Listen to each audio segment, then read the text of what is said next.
Vidéo produit terminé aujourd'hui, les amis. Je me demande si je vais pas scinder la vidéo en deux, comme ça vous ne prenez pas votre après-midi pour m'écouter argumenter sur l'efficacité ou non d'un produit. Surtout que j'ai un petit avertissement à vous faire sur l'une des marques, donc me connaissant, je peux m'étaler, ça peut être long. Et puis bon, je sais pas ce que vous en pensez, mais moi je trouve ça toujours sympa les vidéos produits terminés. Donc aujourd'hui il y en a deux pour le prix d'une et c'est cool. Pourquoi je kiffe les vidéos produits terminés? C'est parce qu'en fait ça me donne vraiment l'occasion de vous dire précisément et avec du recul ce que je pense des produits. Parce que je pense que quand il s'agit de soins, donc ici vous ne retrouverez que des soins bio et naturels parce que ça va faire je pense 10 ans au moins que j'ai un petit peu revu ma consommation à ce niveau-là, je considère qu'il faut quand même du temps pour vraiment se faire un avis. Là les produits sont vides, donc ça veut dire que je les ai utilisés jusqu'à la moelle. Donc voilà, tout est là dedans, dans ce magnifique sac brodé aux couleurs d'Is No Good, brodé par ma grande sœur. Je pioche sans regarder et on y va. Je pioche sans regarder, mais quand même un petit peu, je vais essayer de structurer quand même tout ça. Ça, ce sont deux hydrolats de fleurs d'oranger. L'un que j'avais commandé chez Nature Cosmica, et l'autre que j'avais commandé chez Mademoiselle Bio. L'hydrolat de fleurs d'oranger, je crois que c'est mon hydrolat préféré, avant tout pour son odeur, parce que quand il est bien choisi, et on va en parler tout de suite, je trouve ça merveilleux. C'est un parfum que j'adore, qui me transporte, qui me met de bonne humeur, qui m'apporte de la joie même. Surtout que l'hydrolat, c'est un truc que vous mettez le matin pour réveiller votre peau, le soir, avant de vous coucher. Enfin, c'est des moments qui sont quand même un petit peu privilégiés, où on rentre un petit peu dans son cocon. Donc c'est important, je trouve, d'avoir une brume qui nous convient, et vraiment l'hydrolat de fleurs d'oranger, c'est ma favorite. En plus de ça, elle est particulièrement adaptée aux peaux sèches, comme la mienne, et elle a aussi des vertus sur l'éclat de la peau, donc elle va venir éclaircir, apporter un petit peu de lumière au teint terne. Entre ces deux bouteilles, il y a selon moi une différence qui est vraiment majeure, puisqu'il y en a un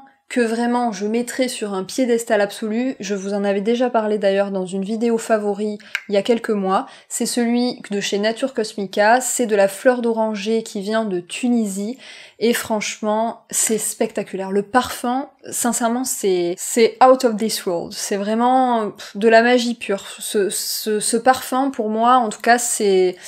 Je sais pas, pour moi c'est spectaculaire. Et il n'a absolument rien à voir, le parfum, avec l'eau florale de chez Mademoiselle Bio. Donc est-ce que c'est une histoire de qualité, donc de qualité de la plante au départ, ou de process de fabrication ? Je ne sais pas, mais franchement on dirait pas du tout qu'il s'agit du même produit. Nature Cosmica, je vous en avais parlé justement dans cette vidéo favori, il s'agit d'une petite ferme française où ils fabriquent leurs propres cosmétiques avec les plantes qu'ils cultivent eux-mêmes. Ils maîtrisent toute la chaîne de production.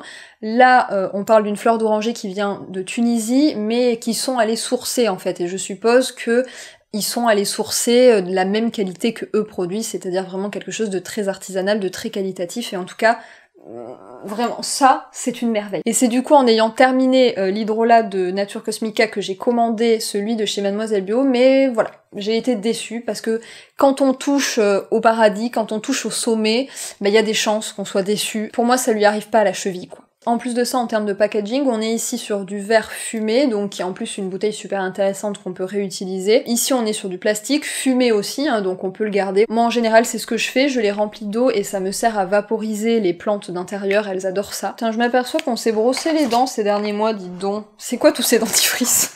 5 dentifrices, là, dites donc, vous avez la preuve qu'on se brosse bien les dents ici. Je commence par les deux vraies découvertes de ces derniers mois qui sont...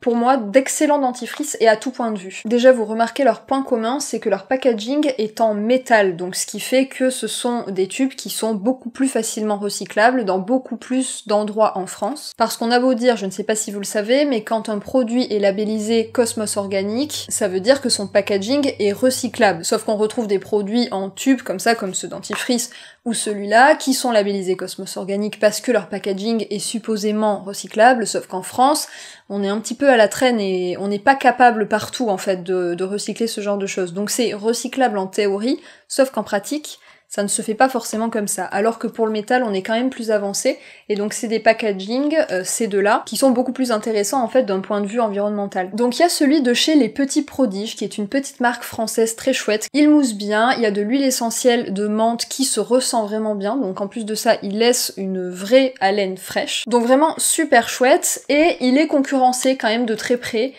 par ce dentifrice qui est tout plié.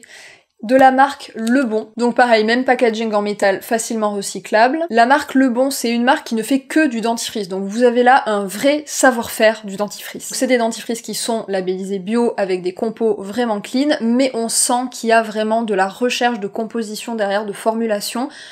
Moi je crois que c'est vraiment le meilleur dentifrice bio que j'ai jamais essayé, et d'ailleurs il était posé chez les parents de David pendant un petit moment, et on nous a parlé de ce dentifrice. Ses parents l'ont utilisé en disant il est super ce dentifrice.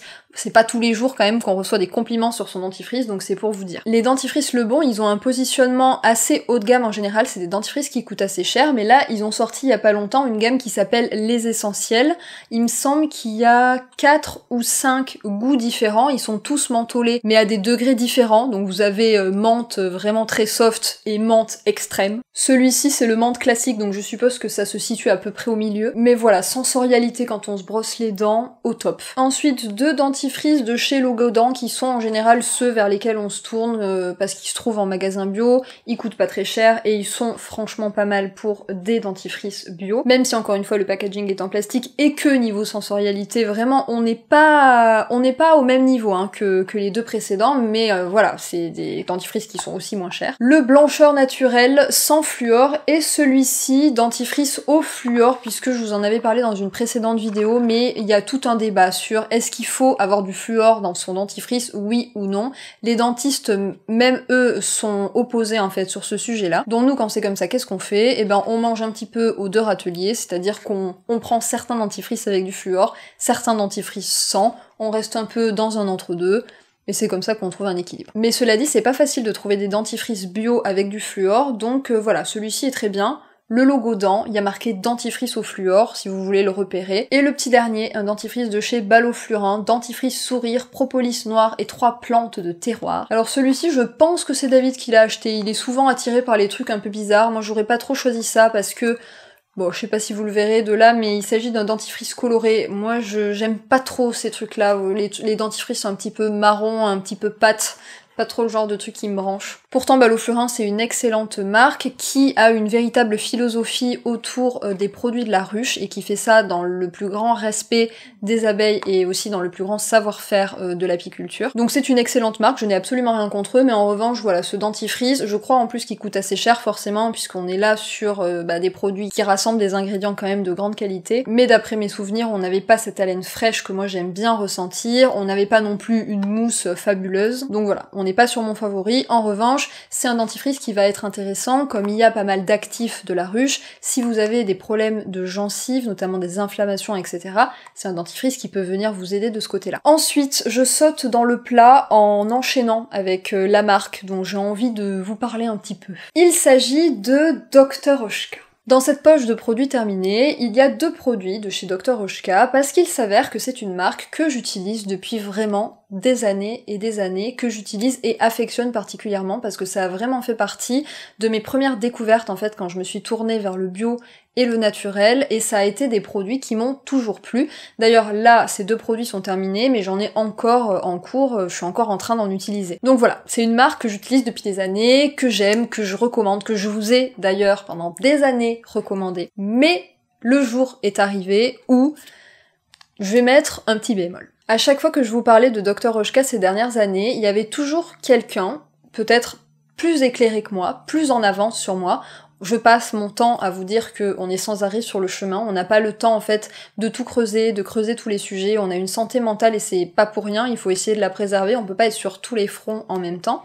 Et donc il y avait toujours quelqu'un pour me dire, dans les commentaires, souvent de manière très bienveillante, que Dr Oshka avait des liens avec l'anthroposophie. Alors moi au début je ne savais pas ce que c'était que l'anthroposophie, j'en avais vaguement entendu parler mais sans me pencher forcément sur le sujet, je me disais juste que Dr Oshka, ils font des produits de qualité qui me plaisent, qui plaisent à ma peau, donc bon, après tout, je ne sais pas ce que c'est l'anthroposophie, mais pourquoi est-ce que ça viendrait être un obstacle avec le fait que je vous parle de cette marque et des produits que j'aime. Les années ont passé et j'ai commencé à voir arriver l'anthroposophie de plus en plus sur mon chemin, donc des articles, des alertes, et donc de plus en plus, j'ai enlevé mes œillères et j'ai commencé à lire et à apprendre. L'anthroposophie, je vais essayer d'être rapide, mais de toute façon, je vous mettrai tout un tas de ressources si vous avez envie d'aller creuser, notamment le podcast Méta de Choc, c'est un podcast qui est en 6 épisodes de 1 heure chacun. C'est hyper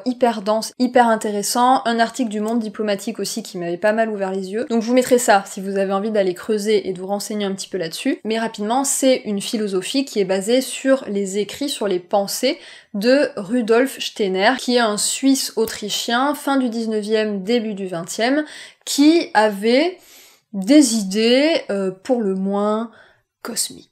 Quand on commence à s'intéresser à l'anthroposophie, on peut vraiment y passer des heures. C'est pour ça que ce podcast qui dure 6 heures, c'est pas de trop. Parce qu'en fait, l'anthroposophie, c'est une sorte de système un peu pyramidal qui va toucher, enfin pyramidal et tentaculaire aussi surtout, parce que ça va toucher à tous les domaines de la vie. On va retrouver des écoles Steiner, on va retrouver des médicaments anthroposophes, on va retrouver des aliments anthroposophes, même apparemment des instruments de musique anthroposophes, et des produits de beauté anthroposophes. C'est une philosophie qui s'appuie sur énormément de syncrétisme, donc de croyances qui sont empruntées de ci, de là à des religions plus ou moins suivies, et qui en fait fait une sorte de bloubi-boulga entre des propos scientifiques et des propos religieux. Vraiment, c'est un peu... c'est cosmique, quoi. Et cosmique, c'est pas un adjectif que j'utilise au hasard, c'est vraiment un adjectif qu'ils utilisent eux-mêmes un peu à toutes les sauces. Là où ça devient dangereux, c'est que comme je vous l'ai dit, il y a des écoles Steiner où on envoie les enfants et où, et c'est de plus en plus décrié, il y a de plus en plus de témoignages de gens qui arrivent à en sortir, on lave le cerveau des enfants, et ce qui fait qu'en fait, ils ont pas le pouvoir de décider, de choisir par eux-mêmes, ils prennent ce qu'on leur donne, et ça leur donne une vision du monde qui n'est pas juste, qui est celle de Rudolf Steiner, et qui est quand même quelque peu étrange. Donc voilà, les gens ils font ce qu'ils veulent, ils pensent ce qu'ils veulent, ils croient en ce qu'ils veulent, moi ça ne me dérange pas.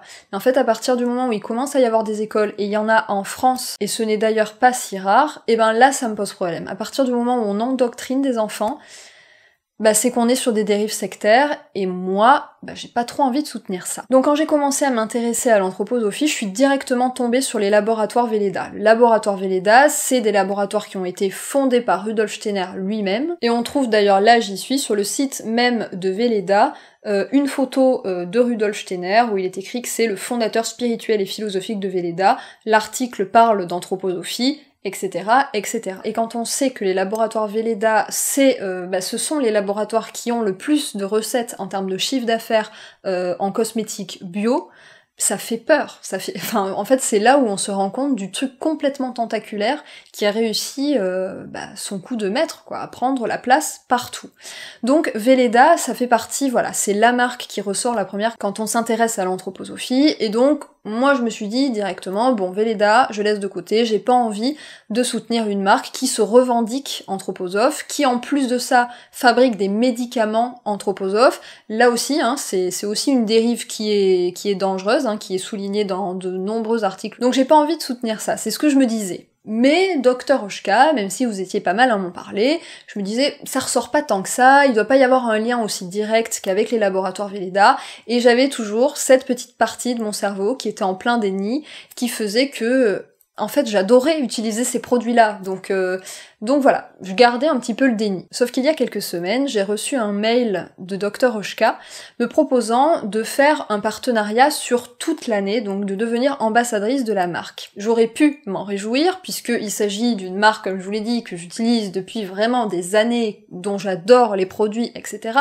Sauf que, même si mon cerveau avait cette partie de déni, il y avait quand même, sur l'autre épaule, une petite voix qui disait « Bon, là maintenant, c'est vraiment temps que tu mettes le nez dedans, que tu te renseignes un petit peu sur le lien entre Dr Oshka et l'anthroposophie pour que tu répondes à la marque si oui ou non tu souhaites les soutenir. Parce que là, un partenariat sur l'année, devenir ambassadrice, c'est aussi engager mon image, ma crédibilité, mes valeurs et les mettre à côté de celles de Dr Oshka. Et donc forcément, avant d'accepter un partenariat, il faut que je sache sur le bout des doigts si j'ai envie de m'associer à ça. Vous l'aurez compris, sinon j'aurais pas fait tout un laïus. La réponse a été non, je leur ai envoyé un mail d'ailleurs pour leur expliquer mon choix. En fait, il se trouve que Dr Oshka, c'est une marque qui est détenue par les laboratoires Walla, et les laboratoires Walla, vous allez sur leur site, vous trouvez ça immédiatement, il s'agit d'un laboratoire de médicaments anthroposophiques. Donc je me suis entretenue directement avec eux parce qu'ils avaient envie de discuter avec moi du coup de la réponse que je leur ai faite. Ils m'ont expliqué qu'il n'y avait pas forcément de financement direct entre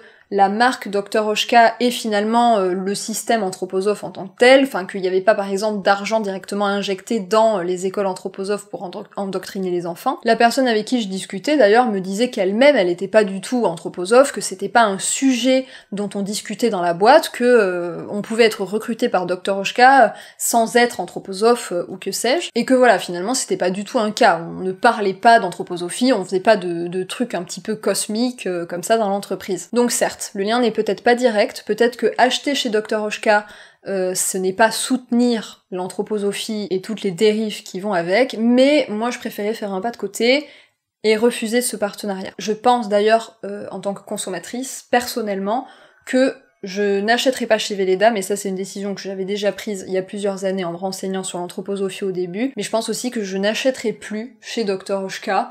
Mon cœur se brise parce qu'encore une fois, il y a des produits que j'aime vraiment beaucoup et puis que, je sais pas, il y a une sorte d'affection parce que ça fait vraiment des années et ça m'a vraiment permis de découvrir que le bio c'était bien. Mais écoutez, faut savoir ce qu'on veut dans la vie, on a des valeurs ou on n'en a pas.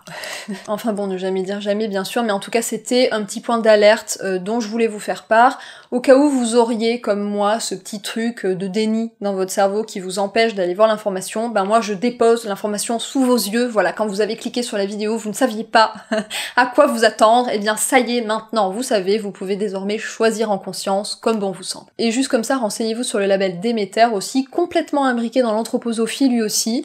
Voilà, je dis ça comme ça, je vous mets les ressources dans la barre d'infos. En plus, les deux produits Dr Oshka dont je vais vous parler aujourd'hui, c'est deux produits que je n'ai pas aimés.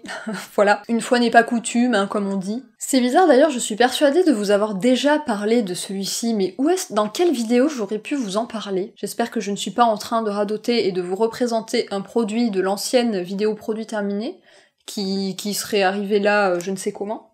Je ne sais plus, bref, je vais donc vous le présenter rapidement. Il s'agit du sérum régénérant jour-nuit, et c'est la gamme qui est un petit peu marron glacé, top comme ça. C'est une gamme qui est destinée aux peaux matures. Eh bien écoutez, je suis très heureuse de vous annoncer que ma peau n'est pas une peau mature. En général, je me tourne assez facilement en fait vers les produits pour peau mature, puisque c'est en général des peaux sèches et déshydratées comme la mienne, même si voilà, depuis que j'ai 20 ans, ma peau est sèche et déshydratée. J'attends pas d'avoir 50 ans pour avoir une peau mature, c'est comme ça. Mais en tout cas, ce sérum-là ne m'a pas du tout convenu, et pourtant, je peux vous dire qu'il coûte un bras. Je pense qu'il coûte autour de... Il me semble que c'est entre 40 et 50 euros, donc vraiment pas donné. Et il s'appuie en fait sur une philosophie Dr Oshka qui est de, le soir, mettre un sérum et pas d'huile, de laisser en fait la peau créer son propre film hydrolipidique. Selon eux, en fait, rajouter de l'huile tous les soirs, ça crée une sorte de dépendance de la peau, on l'assiste un petit peu trop, et donc ça lui permet pas de se réguler toute seule. Donc Dr Oshka, leur philosophie, c'est de mettre un sérum le soir et c'est tout. Donc j'ai voulu faire l'expérience, je pense que ça a dû durer 2 mois à peu près, ce petit tube de sérum.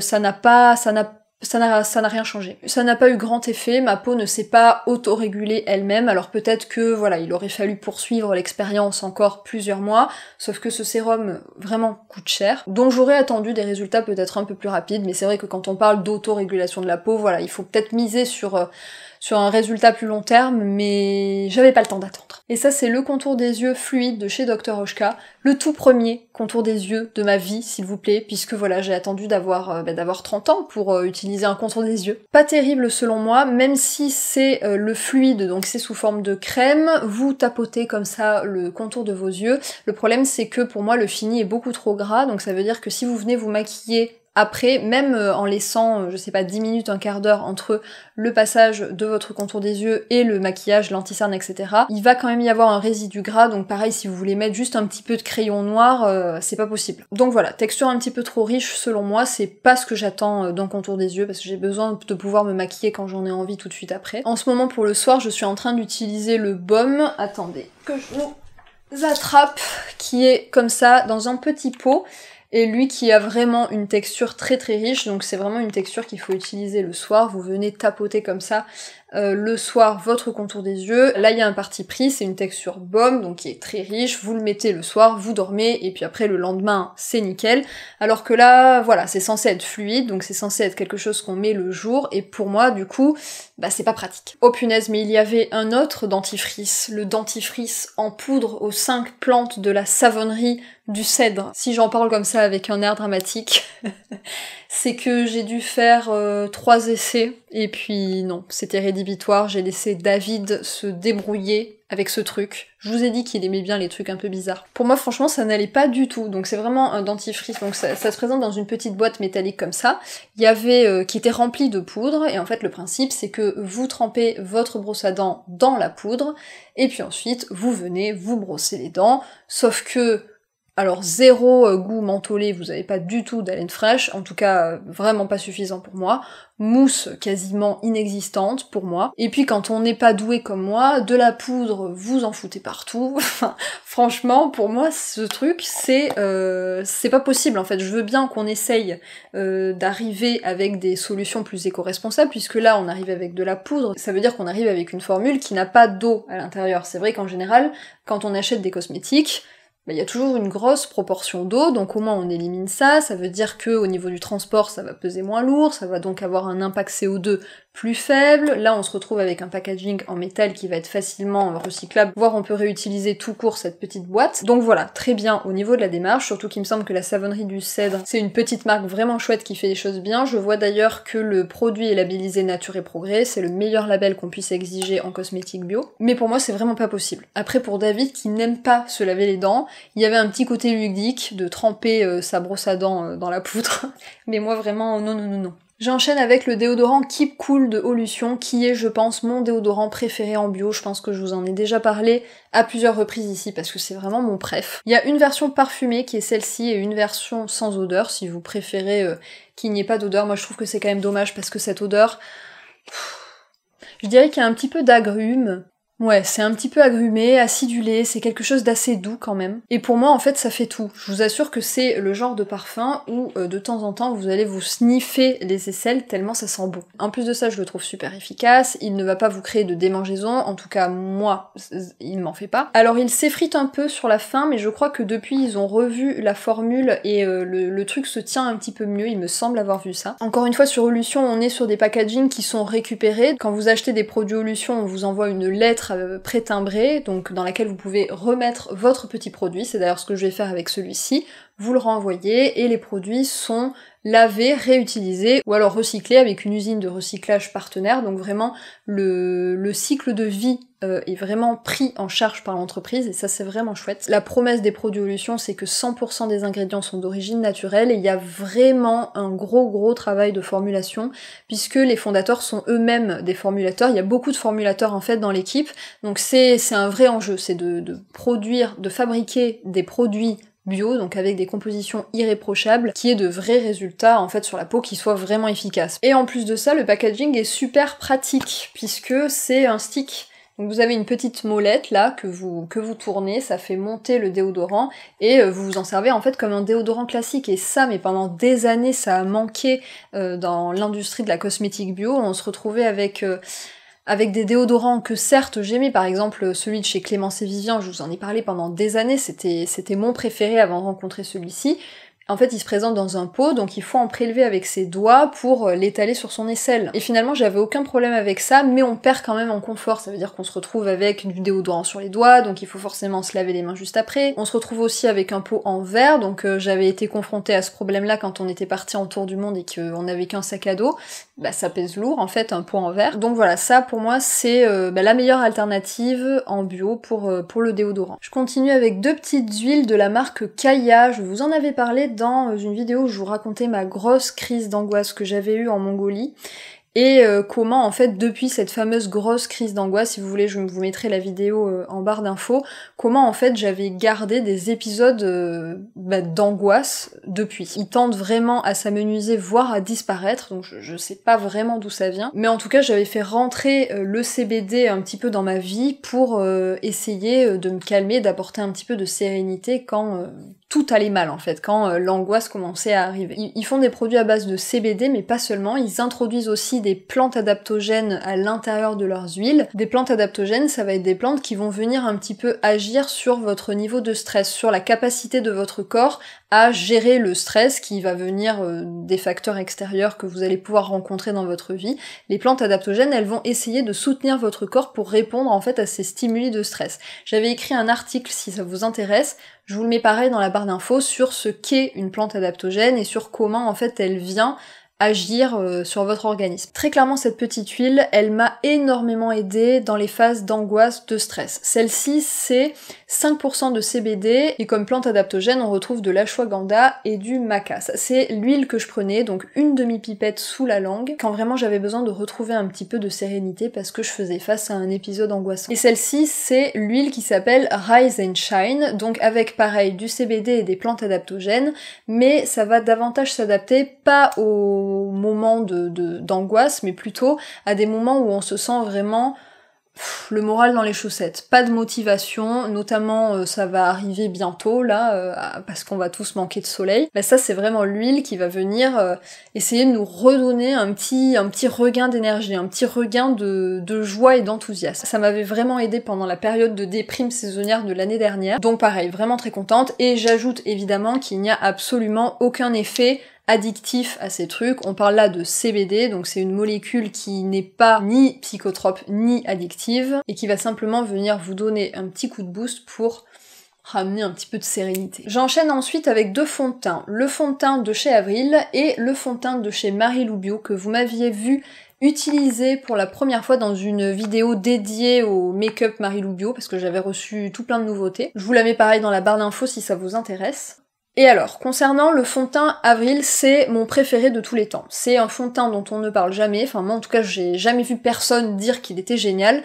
Pourtant, moi c'est celui que j'achète et je rachète tous les ans, tout le temps, parce que c'est celui qui me donne le meilleur rendu en fait sur ma peau. Je trouve que c'est un rendu très naturel, il est pas très couvrant, donc si vous cherchez quelque chose d'ultra couvrant, c'est pas vers lui qu'il faut aller, mais si vous cherchez quelque chose de plutôt naturel, et moi en général c'est ce que je recherche, que vous cherchez quelque chose de lumineux, franchement il peut vous plaire. Après il n'y a pas énormément de teintes, il me semble qu'il y a 5 ou 6 teintes, ce qui est très peu, et je crois en plus que j'ai l'une des teintes les plus foncées, ce qui en dit long sur le panel de teintes existantes. Vous me posez souvent des questions sur la marque Avril puisqu'il s'agit d'une marque bio qui est très peu chère, et donc ça vous met un petit peu la puce à l'oreille parce que parmi nous, il n'y a que des décrypteurs hors pair. Déjà, ils mettent quasiment 0 € en communication, en budget, donc voilà, pas grand chose en termes de budget com, et en plus de ça, ce sont des cosmétiques qui, à mon avis, ne sont pas du tout fabriqués en France, donc on va aller chercher des ingrédients peu chers ailleurs, et ça va pas non plus être des compositions qui vont être riches d'actifs, donc ça va pas être un fond de teint par exemple qui va vous apporter une hydratation ou un soin en particulier. Voilà, la formulation va pas être ultra travaillée avec des actifs précieux, etc. C'est pour ça qu'on se retrouve avec des produits qui sont très abordables, mais pour autant, franchement, c'est vraiment mon fond de teint favori. Concernant le Marie-Lou Bio, c'est un très bon fond de teint qui est également très peu cher. On est sur un packaging en verre alors qu'ici on était sur un packaging en plastique, mais cela dit, comme vous le voyez, il reste un petit peu de fond de teint dans le fond du tube et je n'ai pas réussi à aller le récupérer, puisqu'en fait ça se présente sous forme de pompe comme ça, et donc en fait au bout d'un moment, la pompe elle arrive pas à aller chercher ce qu'il y a tout au fond du tube. Le problème c'est que comme vous avez du verre, vous pouvez pas, vous savez, couper le tube en deux pour aller récurer avec vos doigts la fin, c'est juste, on perd le produit qui est au fond. Mais sinon concernant le produit en lui-même, c'est une texture qui va être un petit peu plus épaisse que le Avril qui vraiment a un effet seconde peau pour moi, donc ça va être une texture un petit peu plus épaisse, un petit peu plus couvrante peut-être aussi. Il y a quand même aussi ce petit côté lumineux qui vraiment pour moi est important que ça vous fasse pas une tête plâtrée. Donc voilà, c'est un bon fond de teint, mais mon cœur va quand même chez Avril, surtout que là on se positionne vraiment de la même façon. Et je termine cette partie, allez, sur un flop. Il s'agit de l'huile démaquillante de la marque Sim. C'est une marque belge qui se différencie parce que les actifs qu'ils utilisent, ils vont les trouver au Népal, donc en altitude, et donc selon eux, ils choisissent des actifs qui finalement sont issus de plantes qui ont poussé à l'air libre, en dehors de toute source de pollution, etc., etc. Et pas de chance, l'huile démaquillante, je ne l'ai pas du tout aimée. Alors pour commencer, je trouve que c'est dommage d'utiliser des actifs qui viennent de l'autre bout du monde, qui du coup, apparemment sont issus de plantes qui poussent en altitude, etc., d'utiliser ces actifs-là pour une huile démaquillante, donc c'est-à-dire pour un produit qu'on va venir rincer. Déjà, je trouve ça dommage de ce point de vue-là. Mais ensuite, rien que pour l'utilisation, donc l'effet sensorialité avec ce produit, j'ai pas du tout aimé. Déjà, la texture est vraiment trop liquide, donc c'est-à-dire vous en mettez sur vos doigts, moi habituellement c'est ce que je fais,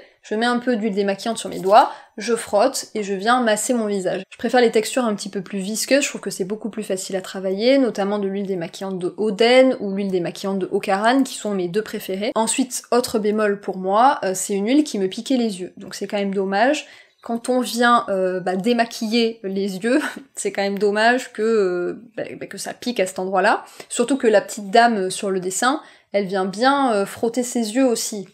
Donc voilà, j'ai pas forcément les yeux particulièrement sensibles, je crois pas, quoique peut-être, hein, il y a certains mascaras que je supporte pas. En tout cas pour moi ça ne passait pas. Et en plus de ça, après rinçage, je trouvais que ça faisait pas bien le job, c'est-à-dire que il y avait certains mascaras bien accrochés qui avaient du mal à partir, notamment le mascara de chez Olution, qui a, c'est vrai, un effet très naturel qu'on lui reproche parfois, mais qui pour moi est peut-être le plus waterproof de tous les mascaras bio que j'ai pu essayer, et donc cette huile-là n'était pas suffisamment efficace pour le retirer. Donc en plus de ça, voilà, pas assez efficace. Et c'est le genre d'huile, vous savez, où une fois que vous vous êtes rincé, vous avez encore pas mal de noir, encore bien accroché sous l'œil, enfin bref, vraiment pas terrible pour moi. Voilà, c'en est fini pour la partie 1 de ces produits terminés. Vraiment, je pense que je vous ai sauvé votre après-midi en scindant cette vidéo en deux. Il reste suffisamment pour refaire une vidéo entière, là, ne vous en faites pas. Je sais pas comment ça se fait qu'il y ait autant de produits. En même temps, je pense que j'ai pas mal blablaté autour de l'anthroposophie, mais je pense que c'était vraiment important. J'ai fait un petit décryptage à l'intérieur de la vidéo produits terminés. C'est sur ce bruit de scie sauteuse que nous nous quittons, donc n'hésitez pas à me dire dans les commentaires si vous avez des remarques, des retours sur des produits dont j'ai parlé. N'hésitez pas aussi à liker la vidéo si elle vous a plu, à vous abonner à la chaîne si ce n'est pas encore fait. On se retrouve pour la partie 2, d'ici quelques jours, quelques semaines, je ne sais pas. Et moi en attendant une prochaine vidéo, je vous fais de gros bisous.